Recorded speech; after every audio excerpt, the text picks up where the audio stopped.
February 2nd, 2026, Crest City Council meeting to order at 7 o'clock p.m. If everyone would please rise for the Pledge of Allegiance to the flag.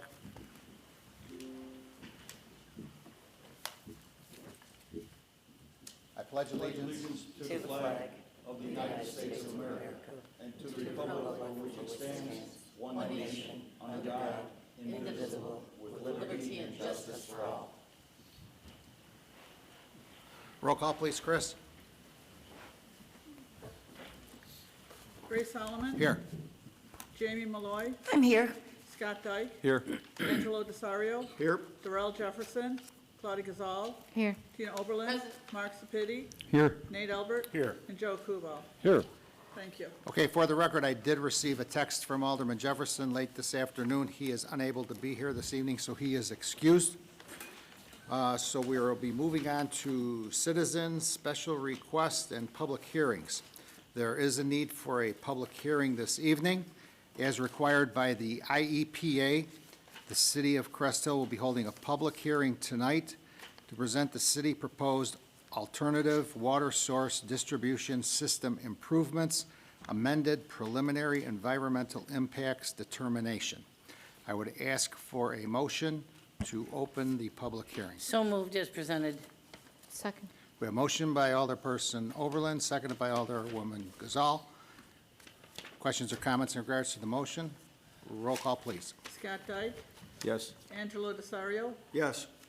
Claudia Gazal. Yes. Tina Oberlin. Yes. Mark Sepiti. Yes. Nate Albert. Yes. Joe Kubal. Yes. Motion carries. Thank you. Okay, the public hearing is opened at 7:02 p.m. I will turn it over to our city engineer, Ron Wiedemann, for any opening remarks that you may have. Yep, thank you, Mayor. We did this about a year ago. This is for the Grand Prairie water, Lake Michigan water supply through the Grand Prairie.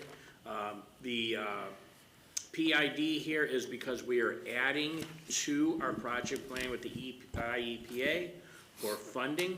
What we're adding is Larkin Avenue water main that will be included in our lining phase 4 extension.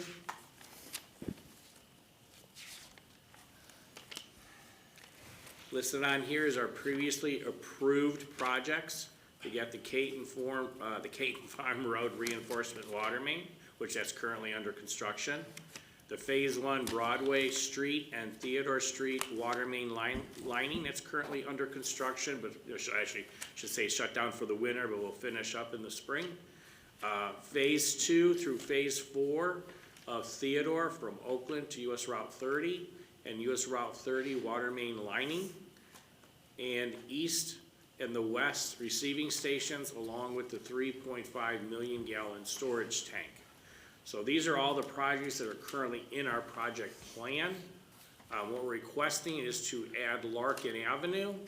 It's the area shown here in red.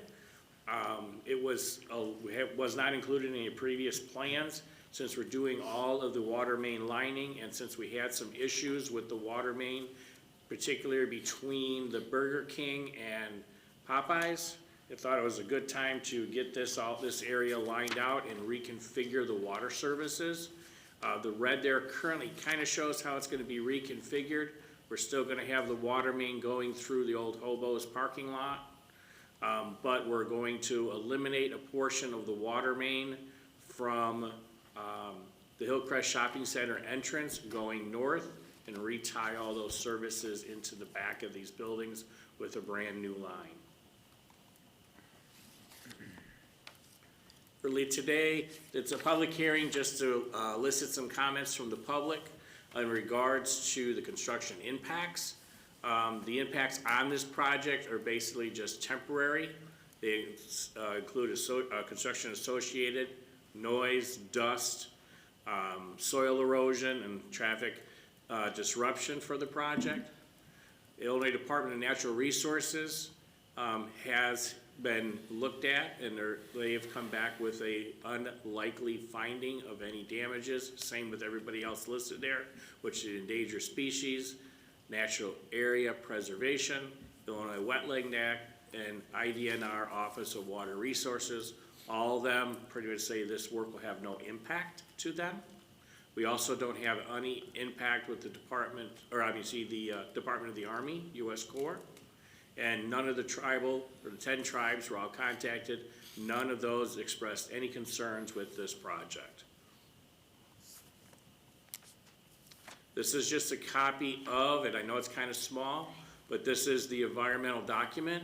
This document is at the clerk's office. If anybody wants to come in, read it, get a copy of it, they're more than welcome to come in and get a copy from the clerk's office. This is kind of just a graphical picture of all the projects that we're doing. The yellow up on top is the Caton Farm water main that's currently under construction. That's up in here. We also have the lining, which is all of this dotted line. This now is it's actually in 4 phases to complete the whole thing. Right now, phase 1 is from here to Clement. And then phase 2 right now will be from basically Oakland to the intersection. Then we're gonna have Plainfield Road and then Larkin Avenue. We are gonna try to combine the last 2 projects depending, or seeing how the costs come out, but at this point, we're leaving it as a separate phase due to just funding through the IEPA. A couple other projects that are included in there, as I mentioned, we have the Western Receiving Station for the Grand Prairie and the Eastern Receiving Station. This is also a location that we're gonna have a ground storage tank that will be constructed in the next couple of years. Really, that's all I really have. I can just answer any questions anybody has. You can come up to the podium if the public has any comments tonight, or you can either send comments to Chris Covert, who's the project manager with the IEPA. Got his contact information up here on the screen, or contact myself and I will send that information down to Chris. Right now, the comment period will be closed at the end of business day on February 17th, 2026. So that's all I have with this presentation. Does council have any questions, comments? I'm just concerned about the traffic there between you and the chief. Isn't that where the backup happens constantly by that chicken place? Forgot, what is it? Popeyes. Oh, Popeyes. Sorry, thank you. Yeah. Most of that work will be actually behind the buildings, won't be on Larkin Avenue at all. Okay, So that's why we're abandoning that in place. Where we're gonna have the most disturbance is the Burger King and the Jiffy Lube on the corner, because we have to replace that water main. So we'll have to run a temporary service to service both of those facilities while the construction's going on. There is no other place to put a water main, so we have to put it right back where the old one is, and then we'll tie new services. But the cleaners, Popeyes, the bank, and the businesses around the corner are all gonna be tied in from behind. So there'll be no water main on Larkin Avenue, and the one on Larkin Avenue at that point will just be abandoned in place. now Burger King will still have access, like they were still in business? Yes, yep, yeah, And it'll the all be done. drive-through will be open as well? Yes, Okay. yep, yep, Thank you, that's all. Jiffy Lube is actually in Joliet. Would we have to still yep, put? but we service them, Okay. yep.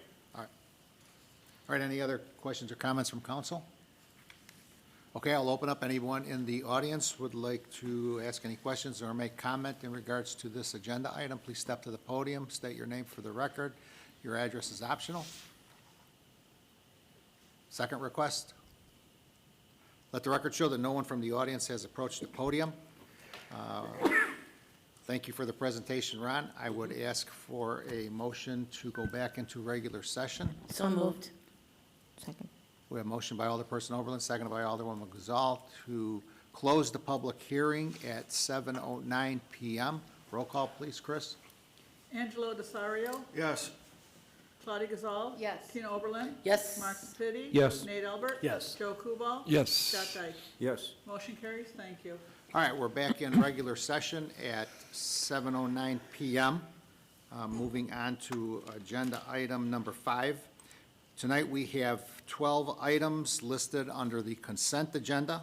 So if there's anyone in the public that would like to address any of these 12 items under the consent agenda, please step to the podium, state your name for the record. Your address is optional. Linda? Linda Dyke.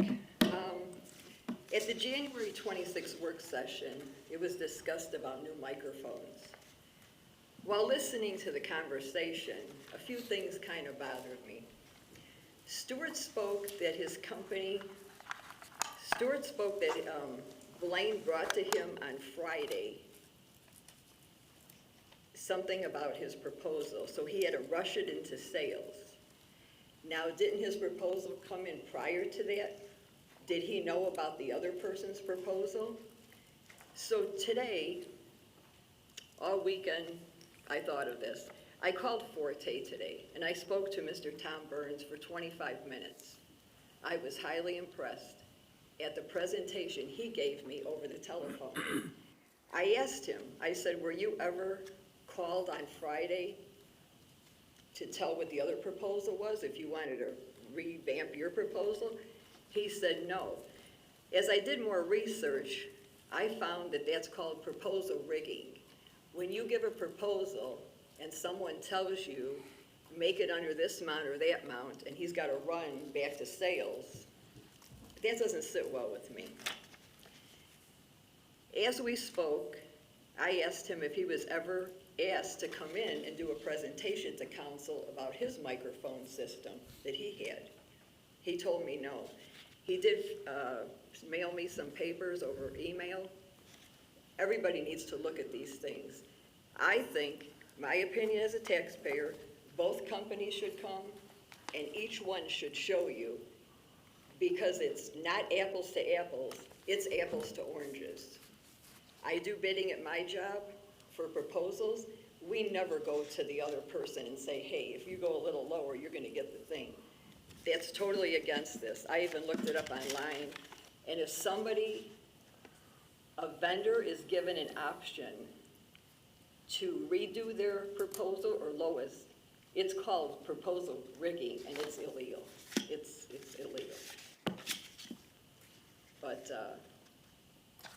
and he told me he's not going to come in here and chainsaw stuff or rip everything apart. He was very thorough, so that's just my opinion. I think that he should be given an opportunity to come in and both companies and let them see what they're gonna do. So that's just my opinion. Okay, thank you for your comment. Anybody else like to address city councils, please step to the podium, state your name for the record. Address is optional. Stuart?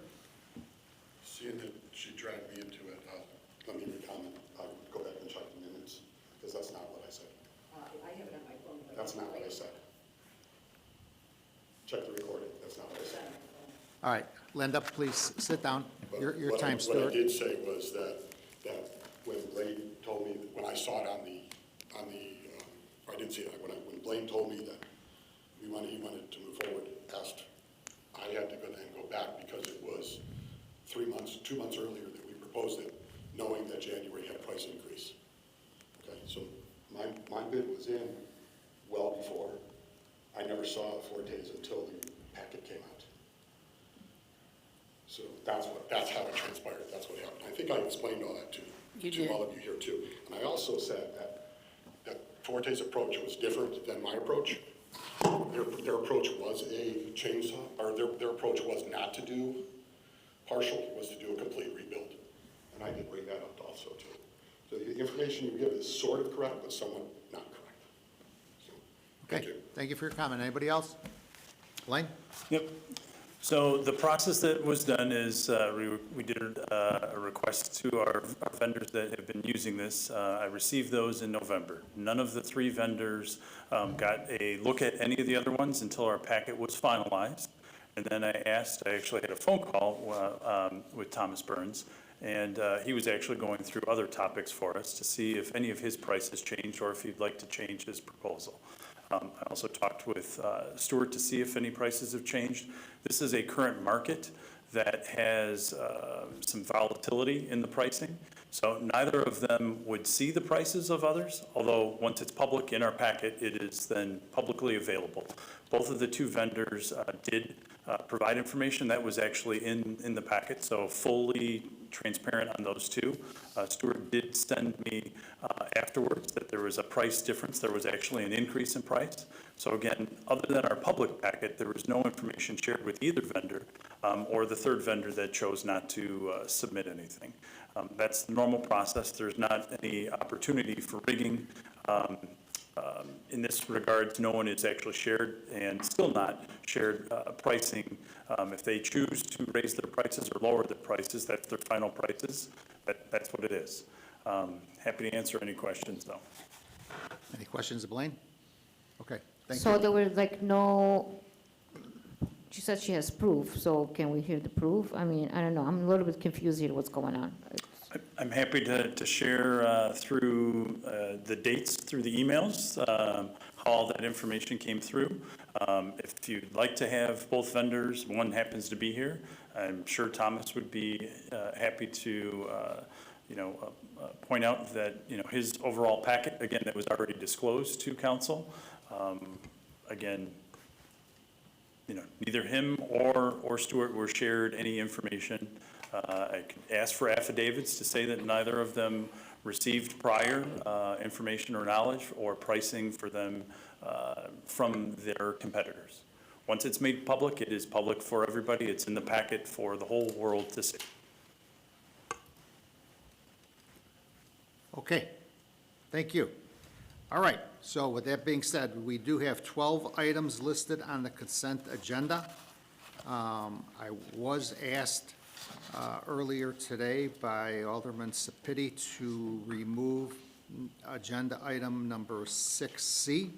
Do you still wish to have that removed, Alderman? Yes. Okay, is there anybody else of the voting members of the city council Yes, that would Mayor. ask for one of the agenda items under consent to be replaced, Yes, Mayor. removed, and discussed later? 6H, 6H? yes, for council, have some more discussion on that. Anybody else? Okay.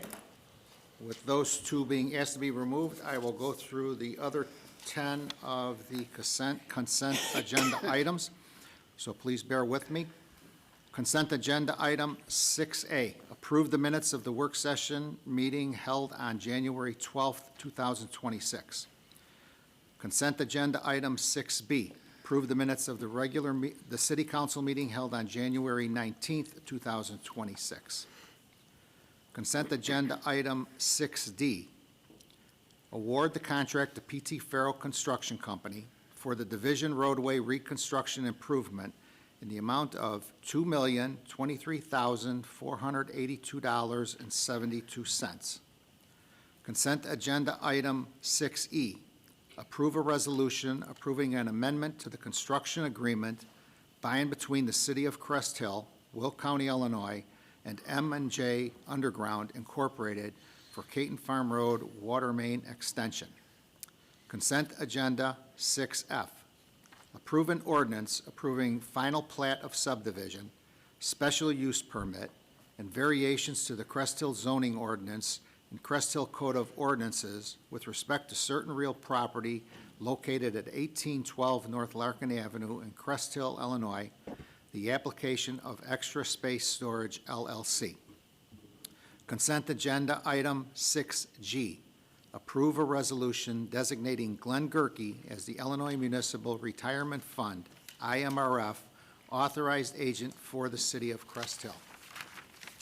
Consent agenda item 6I, approve a resolution for a professional services agreement for a PFAS treatment equipment and pilot testing study by and between the City of Crest Hill, Will County, Illinois, and Strand and Associates Incorporated in the amount of $10,000.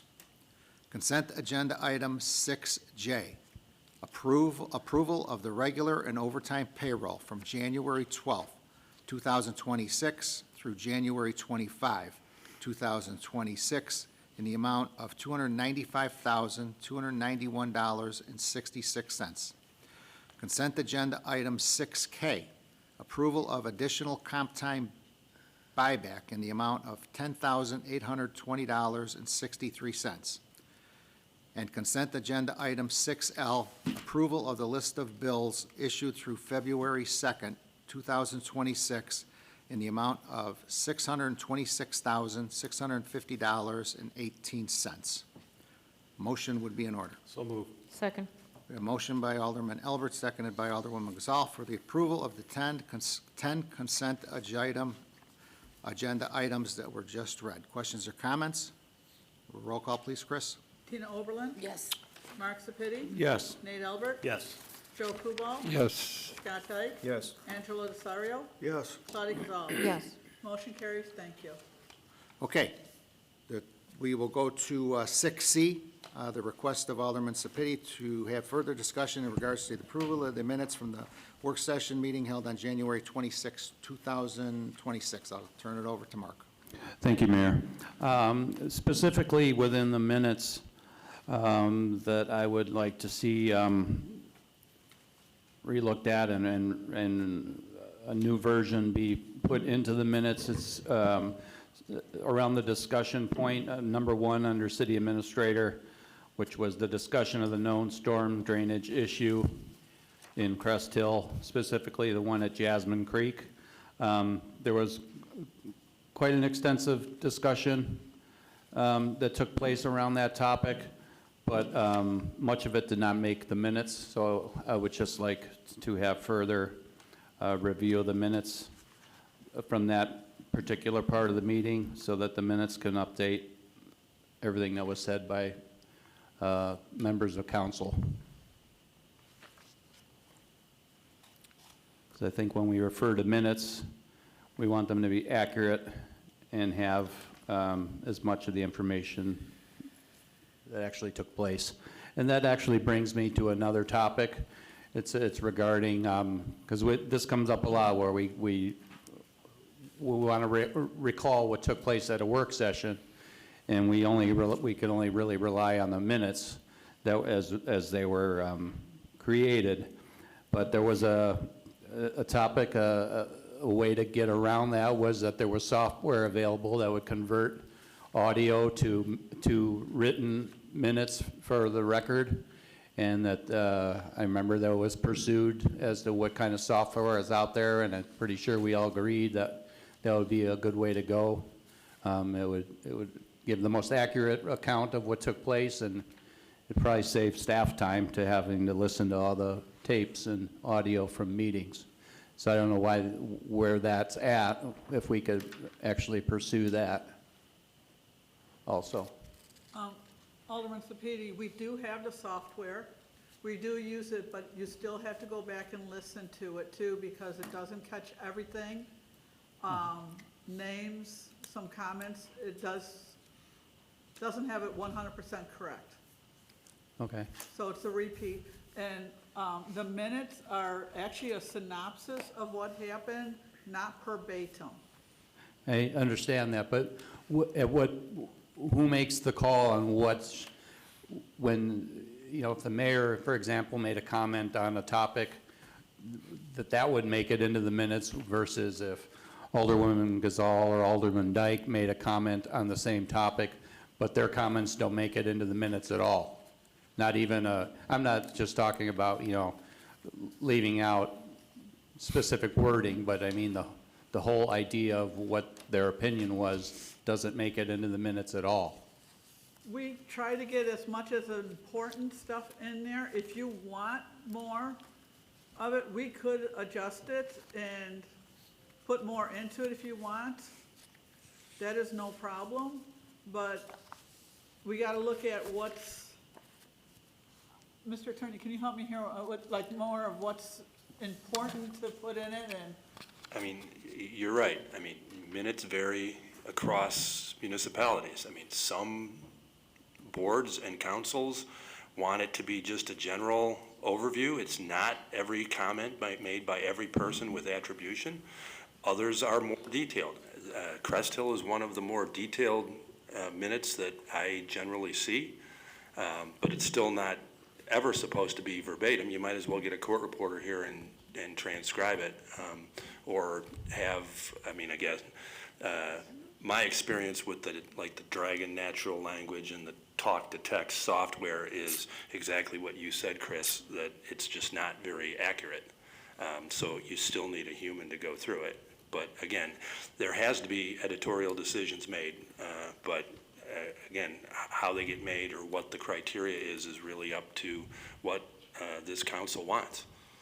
I see everybody points, but like, looking at the minutes right now, that discussion was a very long discussion, and if you look at it, it's very minimum information. Like, it doesn't give what actually happened. We're not saying word by word, we never asked for word by word, but at least, you know, who, the people that made the comment, not everybody's name is here. So I can see both sides, you know, I know we don't go, but sometimes it's very bare what is being put there. And it really comes down to somewhat of a balance, obviously, you know, but Yeah. I mean, and usually what we've done in the past is when we read the minutes, we call and we say, can you add my, from, they go back and they review it and they add that information. And we could go ahead, and if you council members want to go ahead and table this subject, I'll have Linda go back and put more into it, and then we'll put it back on the agenda in 2 weeks for approval. That's fine with me. We could do that, I appreciate that. We'll just need, Is that a motion? I'll make that motion. Second. We have a motion by Alderman Sapiti, seconded by Alderperson Overland, to table consent agenda item 6C for the approval of the minutes of the January 26, 2026 work session. Questions or comments from council? Roll call, please, Chris. Claudia Gazal. Yes. Tina Oberlin. Yes. Mark Sepiti. Yes. Nate Albert. No. Joe Kubal. Abstain. Scott Dyke. Yes. Angelo Desario. No. Motion carries. We'll have those adjusted more. We'll go more in detail with them, more verbatim, and then get them back on the agenda for next time. Yeah, especially with work sessions, if the residents are reading them, they don't listen to like a meeting, they can go back and watch the meeting on YouTube. With these minutes, work session, they don't have an idea of pretty much what's happening. No problem. Okay, moving on to Alderman Dyke's request for consent agenda 6H, approve a resolution approving an agreement by and between the City of Crest Hill, Will County, Illinois, and ACP Creative IT LLC for audio upgrades to the city council chambers in the amount of $29,854. Scott? Yes, Mayor. Looking back over that meeting, I started to think, and what we had from two different companies was, you know, so different. It was such, one at one spectrum, one at the other. And I know, like, when we do roads, you know, our engineer sends out a set of specs, and when these companies come in to bid on it, they're all bidding the same thing, where here we had just two different total proposals. And I think we should probably get some kind of company, a firm to come in here, look at it, set up a set of specs as to what needs to be done, and then put those out for a bid for these companies. This way, everybody's bid on the same thing. We don't have two total opposite things to look at. This way, there's one set of specs of how we're gonna do it, what's gonna be done, and this way, everyone's bidding the same thing between these companies. That's what I would like to see done, so I'd like to see this table to have that done. Any other discussion from council? I mean, since the can of worms is open right now and there's so much no information, I think maybe we should table it and have discussions. So this way there's no accusation or there's no, everybody can be transparent and on the same page. I'll make that in the form of a motion, Mayor, then. I'll second. All right, we have a motion by Alderman Dyke, seconded by Alderwoman Gazal to table consent agenda item 6H. Questions or comments from council? Roll call, please. Wait, just a little bit clarification. Table it, and then for what to happen after that. To get a firm to take and come in here, assess what we have here, and then make a set of specs of what we need, so that when someone comes in here to put in for the job of what's gonna be done here, everyone's bidding the same thing. This way, we don't have one at one spectrum, one way at the other, total different things. That's why everyone's bidding on the same thing. Just like when we have roads or anything else done in the community, there's a set of specs out there, and this way, everyone's bidding the same thing. Well, what was requested for these two firms to even make a bid. Wasn't there a summary of what the job is?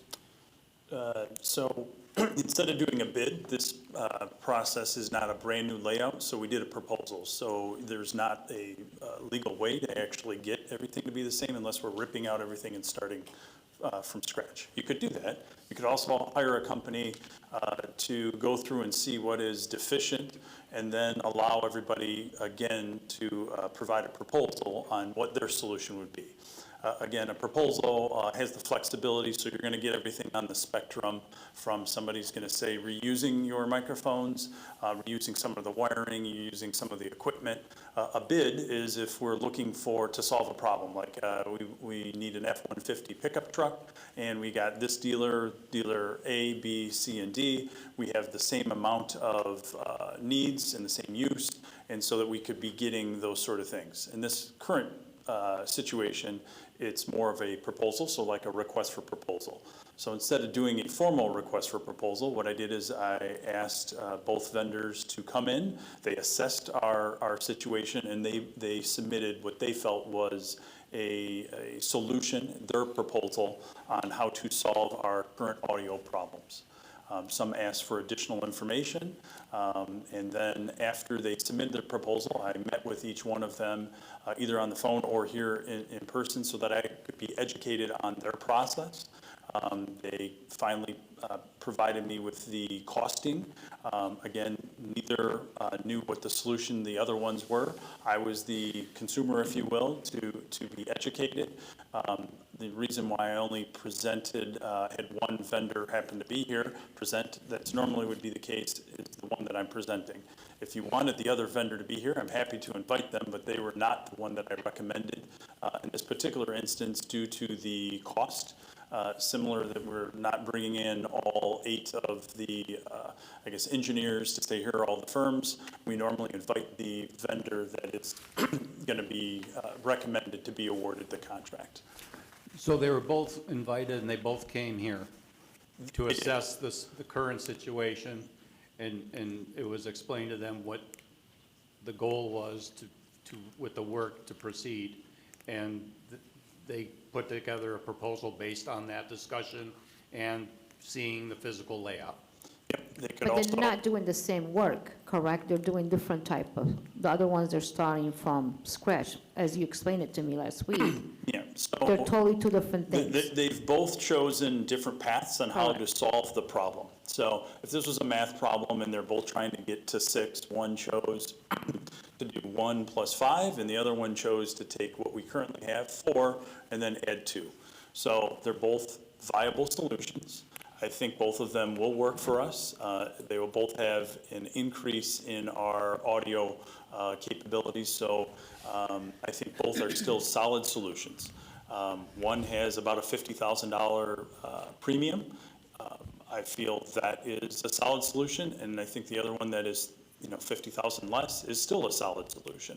I'm recommending the lower priced one, and again, we could hire a firm to come in and tell us these are the deficient components. Most likely you're going to spend almost as much as the solution just to get down to these are the things that need to be fixed. That would most likely narrow down their proposals.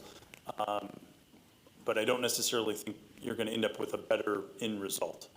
You'll have spent money getting a consultant to come out to actually break down what are the deficiencies.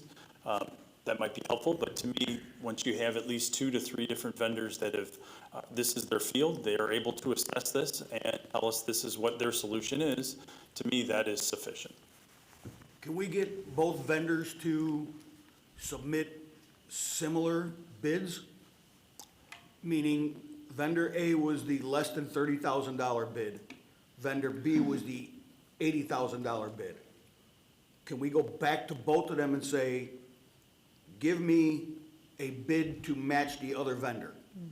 And let us know what your price difference is in that aspect?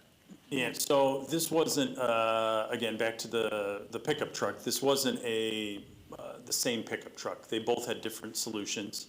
I understand that. Yeah. Can we get a similar solution from both vendors so that we can go apple to apple and Yeah. orange to orange, and we know who's higher, who's lower. Right, so the closest that I could do to that is when I asked both vendors to, when they submitted their proposals, to provide me one using our existing equipment and one basically replacing everything.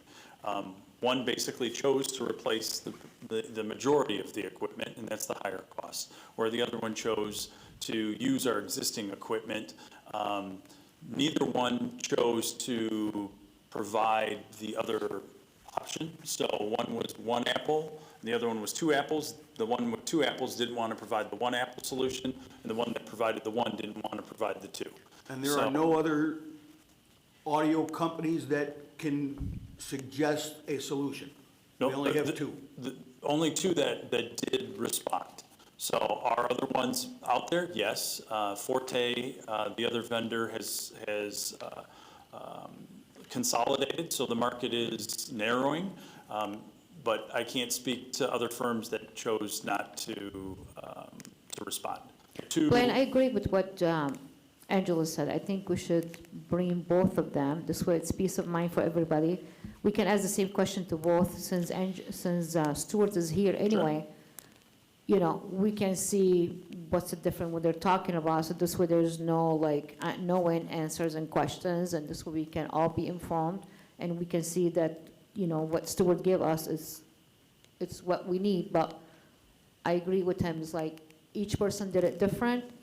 You know, have them come here and say why they cannot do it the way, you know, Stewart Company can do it, or why they believe. I mean, and Stewart agreed with me. This building, when we started, it was the whole system was put wrong. So if we're gonna spend money, you know, may as well let's get the information that we need, you know, and we waited 3 years for these microphones. Another week, I believe, if you can put it on the next agenda, I think that will be good so we can get informed and answer the questions. I'm happy to invite any of the vendors. Again, that was not the vendor that I'm recommending, so it would be up to them to choose to come if they know that staff is not recommending their proposal.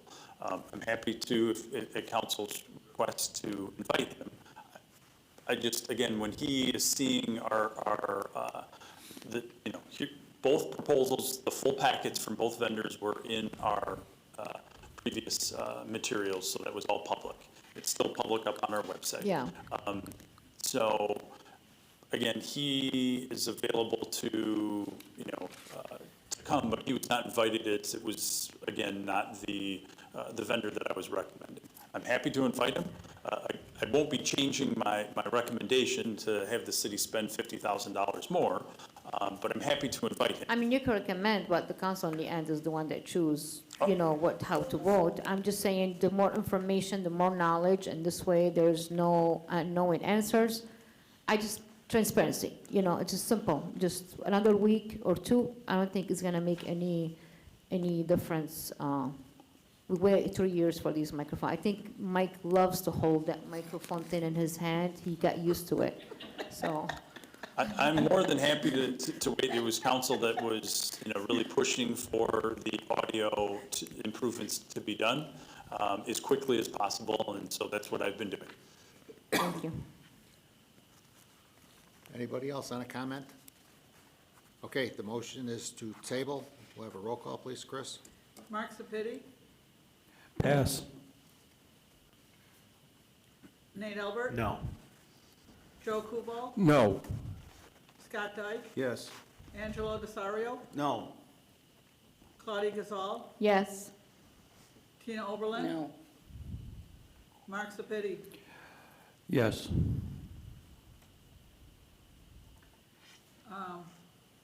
We have 4 noes and 3 yeses. So, motion failed. Motion to approve the request as put forward. Is there a second? Second. We have a motion by Alderman Albert, seconded by Alderperson Oberlin, to approve a resolution approving an agreement by and between the City of Crest Hill, Will County, Illinois, and ACP Creative IT LLC for audio upgrades to the city council chambers in the amount of $29,854. Questions or comments in regards to this motion? Just lately, the council doesn't want to communicate, apparently. We keep sitting here talking about, they want more information, they want more transparency. I got all the information. Excuse me, I'm still talking, you know. It's just, it's funny how things are working lately, you know. Like I said before, I'm not drinking the Kool-Aid. If council wants more information, I think we should be provided with that information. If something is not clear to us, we have that right for it. Anybody else? Roll call, please, Chris. Joe Kubal, We're voting again on H? We're voting for approval. You should have asked Nate first because Okay. he goes with what Nate. Yes. Scott Dyke, No. Angelo Desario, Yes. Claudia Gazal, No. Tina Oberlin. Yes. Mark Sepiti, No. Nate Albert. Yes. Motion carries. Ordinance be 1381.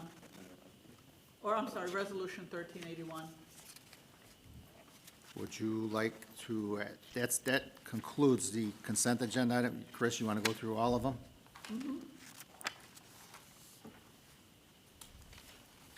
Okay, 6E will be Resolution 1379. 6F will be Ordinance 2047. 6G will be Resolution 1380. And on 6I will be Resolution 1382. And what did you say 6H was again? 1381. That's it? That's all of them? Yes. Okay. All right, that concludes the consent agenda items. Young man, are you Matt? Okay. So I would ask council's concurrence to go back to agenda item number 4 for citizens, special requests or public hearings. We have here Matt Gerzetich, who is now the president of Crest Hill Boys Baseball for his second year, and he notified us this morning that he would just like to give an update in regards to Crest Hill Baseball and talk about an upcoming fundraiser. So Matt, if you please just come to the podium, state your name for the record, your address is optional, and the podium is yours. Awesome. Thank you so much, Mayor Solomon and council, for having me. I apologize for being late. A family emergency popped up, but all good. Not a problem. My name is Matt Gerzetich. I've been the president of Crest Hill Pony Baseball for 2 years now. So really trying to grow the league, really trying to grow our imprint within Crest Hill, right? So I feel like we're doing a lot more of our public events, trying to come neighbors night out with the police department, setting up tables, really getting our hooks back into the community and really connecting with them. We do baseball for ages 4 to 14, boys and girls, and again, just trying to grow the love of the game. So we are truly just a recreational league. It doesn't matter about skill level, income level. We have scholarship programs that we use to have lower income families be able to attend as well. So a lot of things that we're trying to do to just better the community. Again, we're right across the street, so opening day is April 11th. We'd love to see everybody out there. We're there every Saturday from 9 a.m. till 3 p.m. With our home games.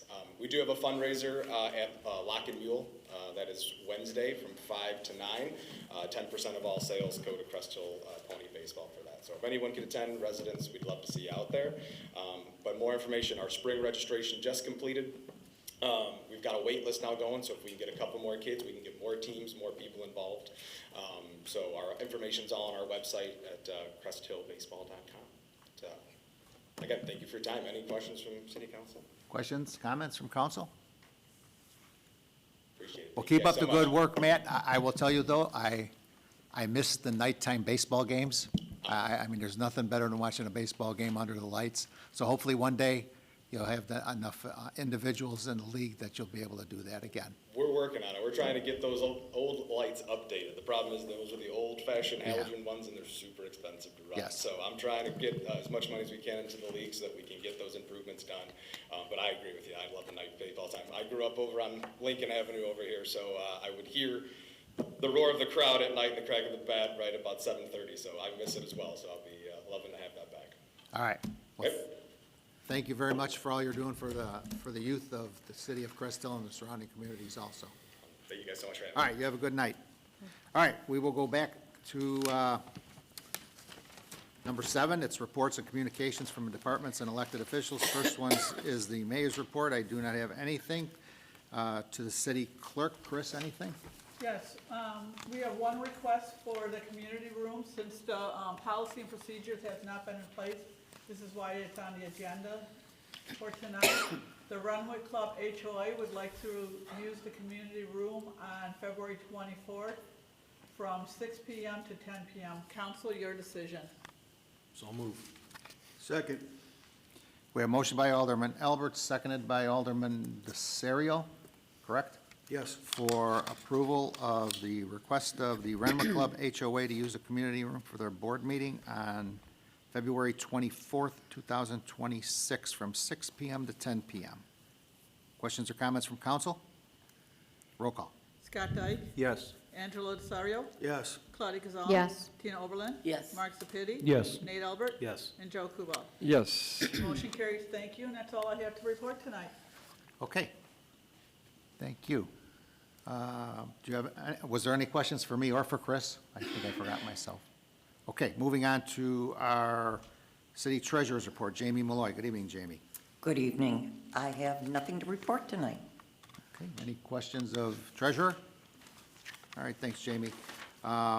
Moving on to our city attorney, Mike Steff. Good evening, Mike. Good evening, Mayor and Council. I don't have any agenda items either. I will piggyback off of the clerk's report. I will have your draft community room policy in next week's work session packet, so you can fine tune it. I did get a late email back from Mike Alicia from Allegiant Insurance, the broker, who passed along some suggestions for insurance, so that's been added into the draft policy that I think I'm going to need you folks to weigh in on, so that's why it's on for next week's work session. But other than that, I don't have anything further, but happy to try to answer any questions. Okay, any questions of city attorney?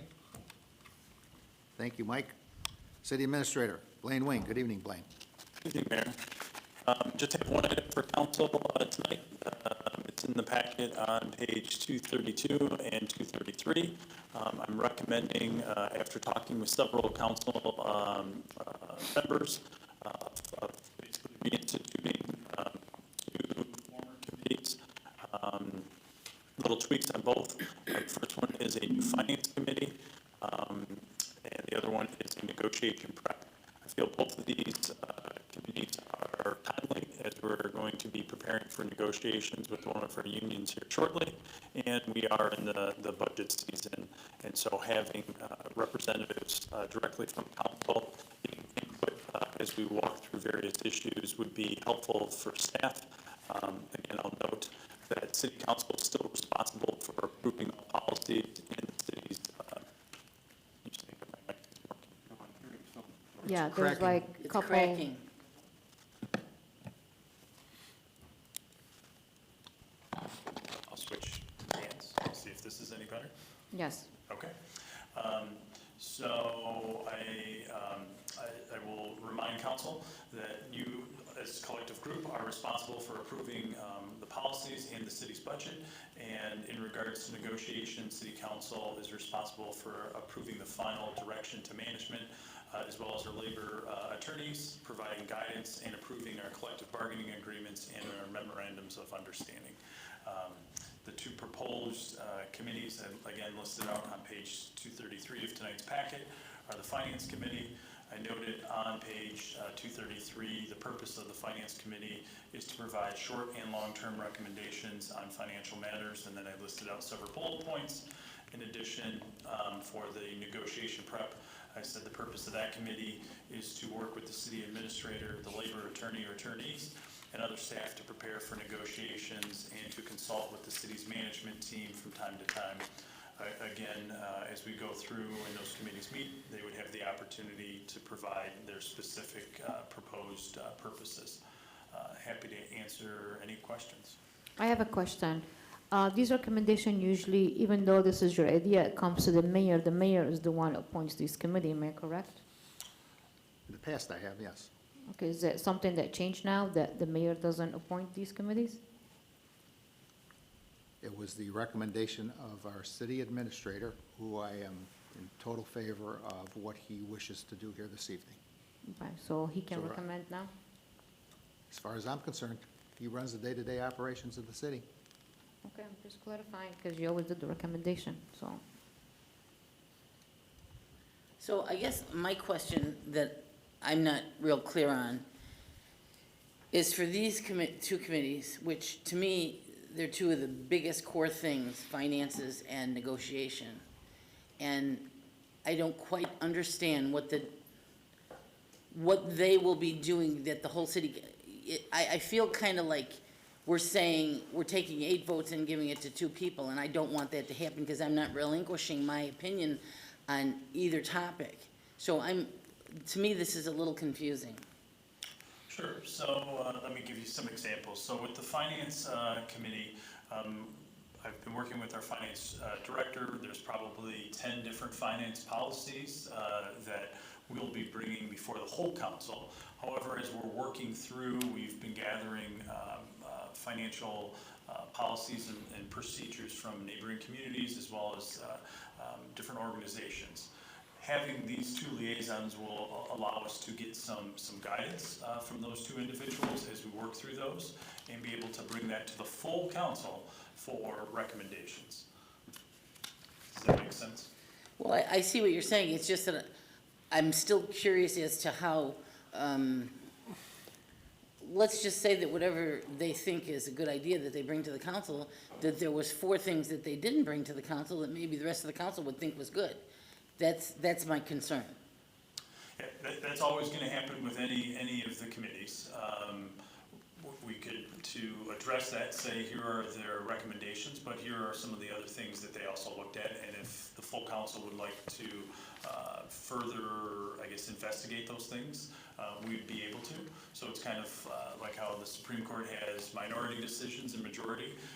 Again, when I look at the individuals that or the individuals that I'm recommending, you could have divergent opinions on various topics. So we might not even get consensus, and 2 individuals for the Finance Committee might choose not to, so there might not be a majority recommendation that we maybe looked at that specific policy.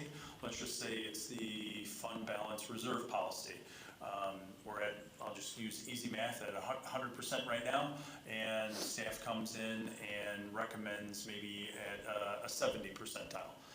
One individual might recommend 40%, somebody else might recommend 50, and somebody might recommend 70. It would be up to the full council to set that. However, having the other text and looking at how other communities have actually set this, as well as the policies that the GFOA and the ICMA have recommended, along with IML, we would have all that, I guess, research done, and there would be 2 council members that would be a little bit more educated on that topic and would be able to help council other than just be relying on staff. Okay, well, I just want on the record that I would like for the full council to be aware of whatever and not have anything left out, because when people elect 2 people from each ward to vote in the city on these kind of things, I want to make sure that we have the ability to know all the things. Understood. Blaine, will the negotiations committee have direct access to the labor attorney, or would everything still go through you?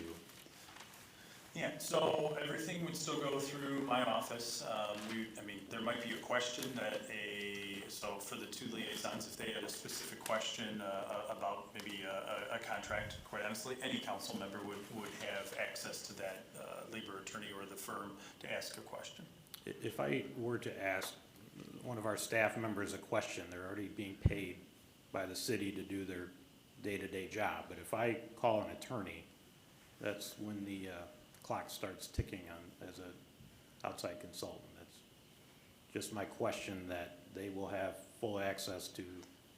That's how we are set up now, unless council changes how that works.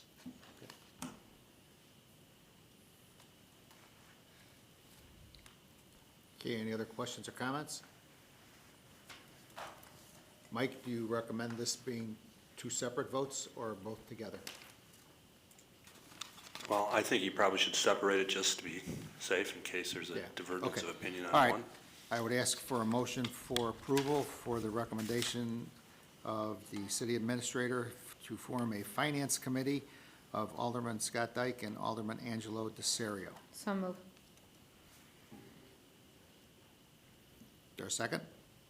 Second. We have a motion by Alderwoman Gazal, seconded by Alderman Albert for approval. Questions or comments in regards to the motion? Roll call. Angelo DeSario, Yes. Claudia Gazal, Yes. Tina Oberlin, Yes, with the provisions I stated. Mark Sepiti, Yes.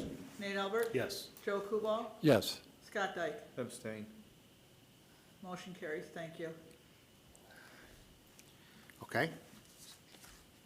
I would ask for approval of number 11 for a negotiation preparation committee. The recommendation of our city administrator, Blaine Wing, is recommended for Alderman Mark Sepiti and Alderman Darrell Jefferson. Motion would be in order for approval. So moved. Second. Motion by Alderwoman Gazal, seconded by Alderman Dyke. Questions or comments in regards to the motion? Roll call. Nate Albert, No. Joe Kubal, No. Scott Dyke, Yes. Angelo DeSario, Abstain. Claudia Gazal, Yes. Tina Oberlin, Yes, with the same provisions. Mark Sepiti. Yes. Motion carries. Thank you. Okay. The what? Okay, anything else, Blaine? Nope, that's all I have. Okay, any questions of city administrator? All right, thanks, Blaine. Moving on to Public Works, we do not have any agenda items this evening. To our city engineer, Ron Wiedemann. Ron? I don't have a report tonight, Mayor, but any questions by council, I'll answer them. Any questions of city engineer? All right, thanks, Ron. Moving on to Finance Director, Glenn Gerke. I got it. Again, I have nothing to present to city council tonight, but if you have any questions, I'll be glad to answer. Any questions of Glenn? All right, thanks, Glenn. And Community Development, Dan was a little under the weather today, so he'll be back How tomorrow. about the police? Police Chief, Ed. Three's a charm, I don't have anything to say. That's why I did it that way, We'll Ed. entertain any questions. Any questions of Police Chief? All right, thanks, Ed. Thank you. Okay, unfinished business, we do not have anything. Anyone? New business? Anybody? Committee liaison reports? Anybody? Oh, I can pull my information here.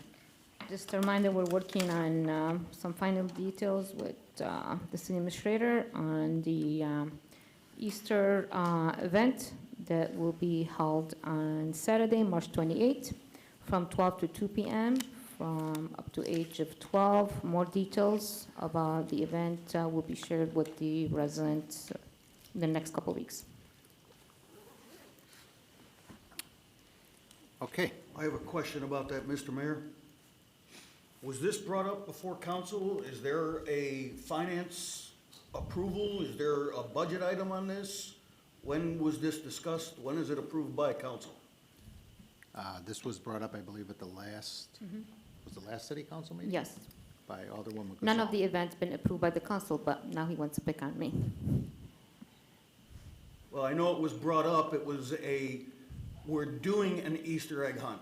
There was no discussion about what the cost was for this, or where the funds are coming from, what line item this is, as far as I can remember. Aren't the events, don't they have a budget? Yes, we're all taking also donations, if anyone would like to donate. We'll be not happy. What? I couldn't understand you, Claudia.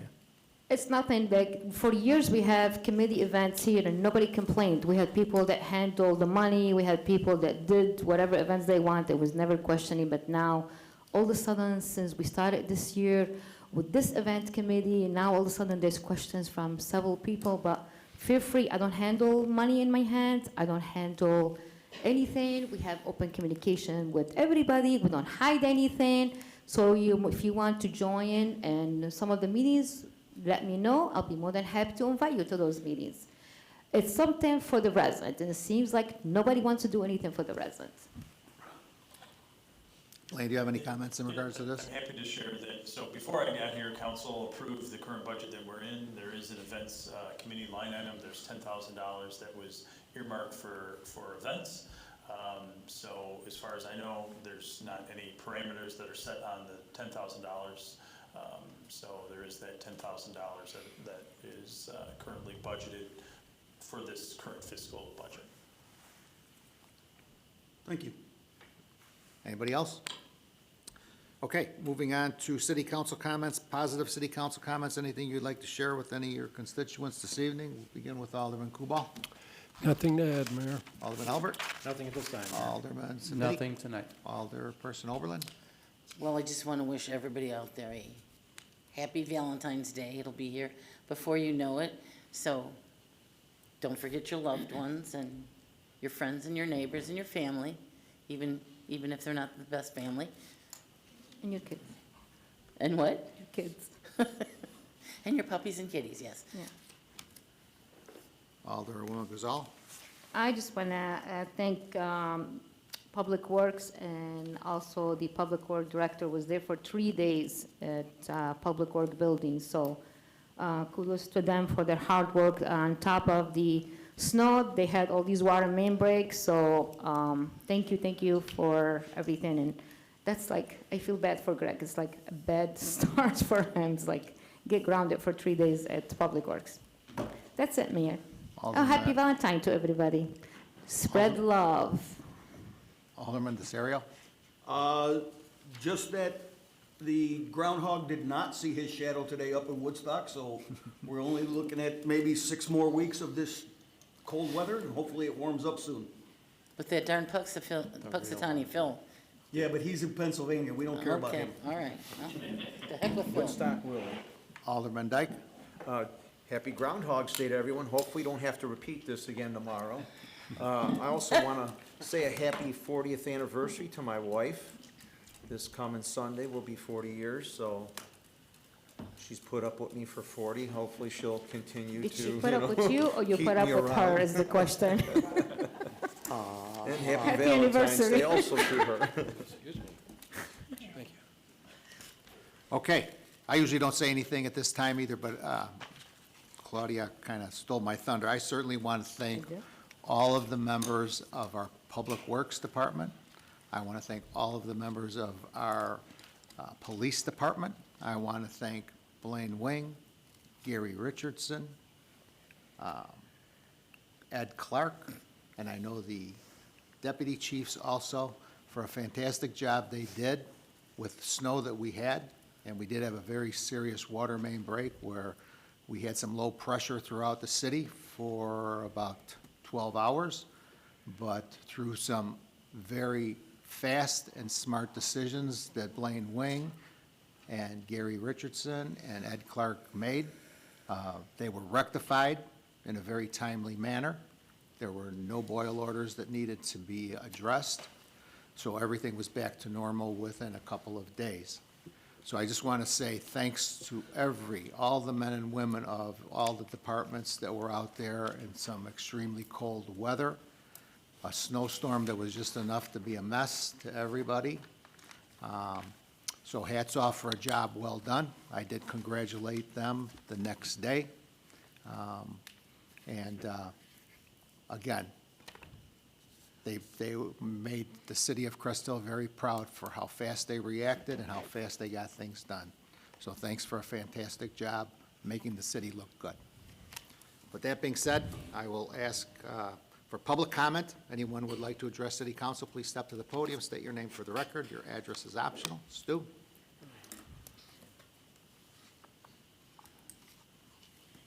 Thank you for the approval for the use of the community room. Mark, let me comment a little bit on what you're thinking, give you a little bit technical. One of the things about audio recording systems is that the most important thing is garbage in, garbage out. As soon as the audio system is upgraded, the audio recordings that the clerk uses to transcribe minutes, any AI is used for it, will be better, because it's most important is what is coming in to the recording system. So that could have been some of what the deficiencies are in maybe what they were doing or what the AI interpreted. Because if the AI can't figure out something, it's going to skip it and do everything else for it.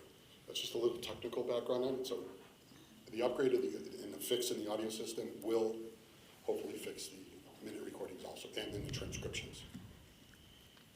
Just do that. Okay, thanks, Stuart. Anybody else? Okay, Mike, is there a need for an executive session? There is not. Motion to adjourn, Mayor. Second. We have a motion by Alderman Dyke, seconded by Alderman DeSario for a adjournment. Questions or comments? Roll call. Claudia Gazal, Yes. Tina Oberlin, Yes. Mark Sepiti. Yes. Nate Albert. Yes. Joe Kubal. Yes. Scott Dyke. Yes. Angelo DeSario. Yes. Motion carries. Thank you. All right, meeting is adjourned at 8:05 PM. Thank you and good evening. Everybody stay warm. Yeah.